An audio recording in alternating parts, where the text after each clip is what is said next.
forme aujourd'hui, je vous retrouve pour une nouvelle vidéo DIY. Donc, comme c'est bientôt l'été, et bien je vais pouvoir vous occuper avec quelques petits DIY super faciles à réaliser. Et je sais pas si vous connaissez mon goût prononcé pour la déco et pour les couleurs blanc, doré, bref, enfin bon. Voilà à peu près de quoi va parler cette vidéo. Je vous propose donc de réaliser des petits éléments déco et surtout organisation de bureau. Et pour ceci, vous avez juste besoin d'aller acheter entre autres ces petites choses que j'ai achetées chez Ikea. Donc ce sont des dessous de plats en liège. Ils sont vendus par 3 et ça coûte 3 fois rien.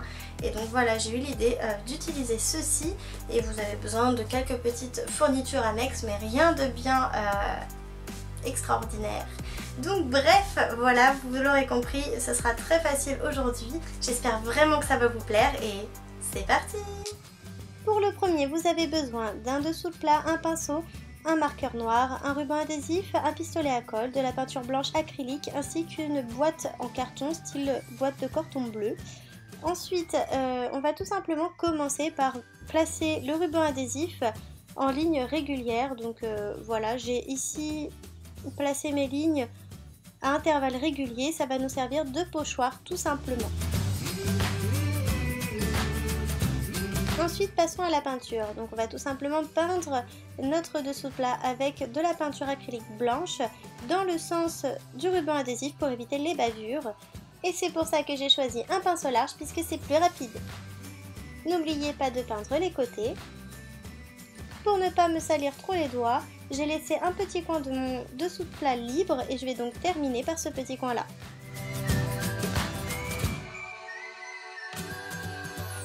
Je prends ensuite ma boîte de cordon bleu, là pour le coup, et environ 7 cm en partant du coin qui est encore fermé.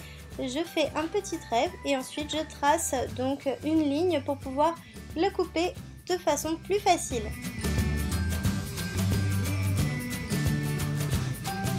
Sur un long côté, je vais couper une petite encoche, donc vous inquiétez pas, c'est pas bien grave si ce n'est pas très droit puisque c'est juste question d'esthétique pour ne pas qu'on puisse voir le fond de la boîte une fois accroché.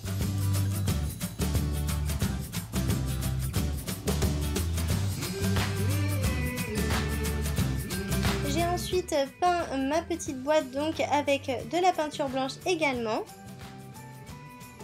Pour un meilleur rendu, il serait mieux de faire 2 couches. Je dois vous avouer que pour ma part, je n'en ai mis qu'une seule. Mais bon, au final, c'est pas si mal, ça ne se voit pas tant que ça, donc ça me convient très bien. Ah, voilà, on arrive à la partie que je préfère. J'adore faire ça, je sais pas vous. Enlever donc mon ruban adhésif. Vous pouvez le faire lorsque ce n'est pas encore sec ou une fois sec. Là, pour le coup, je l'ai fait une fois que c'était sec et ça a plutôt bien fonctionné. Après m'être assurée de l'emplacement exact où je voulais mettre ma petite boîte, je vais tout simplement l'encoller avec un pistolet à colle. Donc là, faites bien attention puisque la colle, ça chauffe, ça brûle et en plus, ça sèche vite. Alors bon, bref, voilà. Faites juste attention, faites ça rapidement et ne vous brûlez pas les doigts. Sinon, demandez l'aide d'un adulte. Et voilà, votre boîte est collée. Ensuite, j'ai tout simplement ajouté un petit mot sympa, donc let's do it. Et ensuite, il faut bien l'accrocher, on va pas le laisser comme ça. Donc j'ai tout simplement pris un petit bout de ruban et j'ai fixé mon ruban avec 2 petits points de colle, un à chaque extrémité. Donc là encore, faites attention à vous. Et voilà, il ne reste plus qu'à y mettre vos marqueurs, vos pinceaux ou bref, ce que vous voulez à proximité donc de votre bureau. Et vous êtes prêts! Pour le suivant, encore un dessous de plat, un pinceau, un ruban adhésif, de la peinture dorée, de la peinture blanche et on commence par peindre avec donc la peinture blanche. Lâchez-vous, de toute façon, il faut tout peindre, même les côtés pour un meilleur rendu.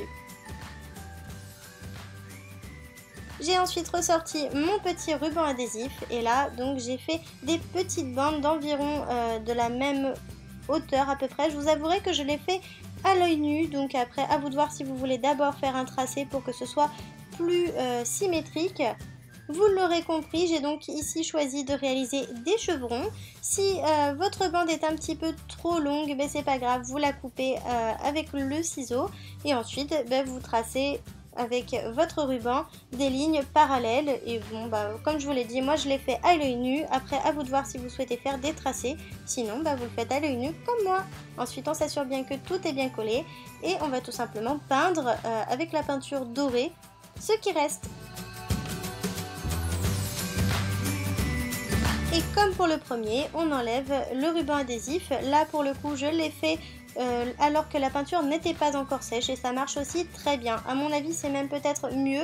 Ça évite que le ruban adhésif colle avec la peinture qui a donc séché. Donc pour moi, c'est peut-être la meilleure solution. Il ne reste plus qu'à mettre ce que vous voulez sur votre mood board, des photos, des pense-bêtes et voilà. Pour le troisième, vous avez besoin d'un dessous de plat, d'un pinceau, d'un ruban adhésif et de peinture blanche uniquement. On va commencer par poser le ruban adhésif tout de suite. Donc moi j'ai choisi de réaliser un L puisque c'est la première lettre de mon prénom. J'ai de la chance puisque c'est une lettre très facile à réaliser. J'espère pour vous que la lettre de votre prénom est aussi facile que la mienne à réaliser. Sinon, bonne chance! Pour les égaliser, donc je les coupe à la même hauteur et pour donner plus de caractère à la lettre, j'ai donc mis 2 épaisseurs de ruban adhésif, le mien étant relativement fin.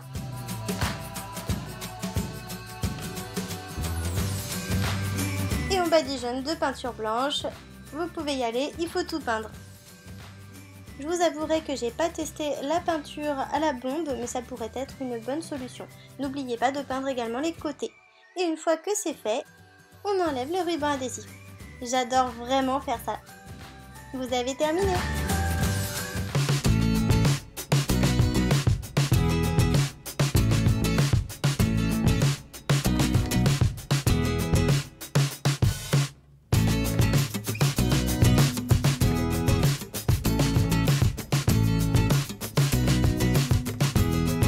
Voilà, cette vidéo est terminée. J'espère que ça vous a plu, que vous êtes autant amusés que moi à réaliser ces petits DIY.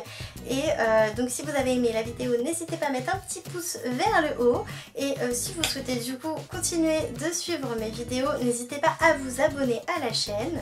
Pour plus d'informations, les références, tout ça, je vous mets tout ça dans la barre d'infos sous la vidéo. N'hésitez pas à commenter bien sûr et à partager comme d'habitude sur Instagram vos créations avec le hashtag DIYHappyMe. Voilà, ce sera tout pour aujourd'hui. J'espère sincèrement que vous vous êtes bien amusés. Je vous fais des gros bisous et vous dis à bientôt. Bye bye!